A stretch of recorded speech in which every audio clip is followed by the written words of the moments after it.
Quinnipiac 6, Princeton 3. That's your final here from the Hobie Baker Rink in Princeton, New Jersey. Quinnipiac sweeping a home-and-home series with the Princeton Tigers, advancing to 12-2 on the year. Kyle, this Quinnipiac team tonight, the dagger in this game came in the third period, much like it usually does. Craig Martin goes to the penalty box, but it's not the penalty that made the difference. It was something else. Back-to-back nights, the third period, the offense gets going, and they put the game away when it matters. Craig Martin serves a 2-minute penalty. Quinnipiac is able to kill it off. Check. Craig Martin wins the battle against Ryan Furlan, the Princeton goaltender. Check. And then he makes a nice move and puts it in the back of the net to put Quinnipiac up by 2 in the middle of the third period. So from there on, Quinnipiac had the game. It was a dominant performance this weekend to pick up 4 very huge ECAC hockey points. Yeah, Quinnipiac came in leading the conference with 8. Now they're up to 12, creating ever so more separation between them and the next team down. Yep. Okay, so let's back up a little bit now. We just talked about the third period, but the second period, kind of wild. At the end of 1, it was Princeton 1, Quinnipiac 0. At the end of 2, we saw 6 combined goals. So really, what happened in that middle frame? It had everything in it. It had scoring. It had physicality. It could have been a movie. It was unbelievable. Yeah. I mean, between all the not the fights that broke out, but all the scrums after the whistle, and then beautiful offense from both sides. It was really fantastic. And a 1-goal difference at the end of the second period. The game was still up for grabs, but you know, it came down because both teams have such fantastic top lines.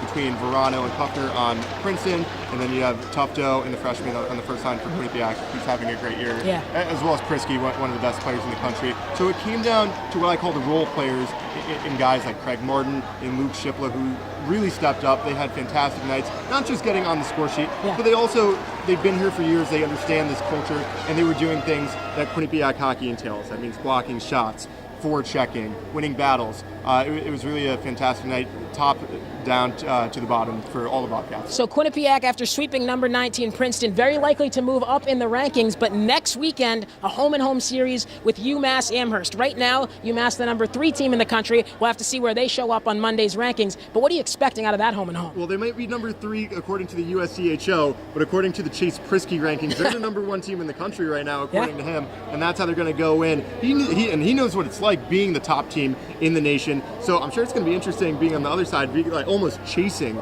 that top seed, even not that they care or worry about the rankings at all, but they're going to be going in there intense. They're rolling with confidence right now after a fantastic dominant weekend against another ranked team in Princeton, and I think having a home-and-home weekend this past Friday and today really is going to help them going forward. They know what it's going to take to have that home game on Friday and then go right up to the other rink the next day. So I think they're prepared. I think they're confident. They're going to have momentum going into Amherst. 6 wins in a row for the Quinnipiac men's ice hockey team, the longest win streak of the season. All right, UMass Amherst next week, a home and home. You can check out all our content for this past weekend and the UMass weekend at Q30 Sports on Twitter, as well as Q30TV.com. Thanks for joining us. For Kyle Levasseur, I'm MJ Baird. Have a good night.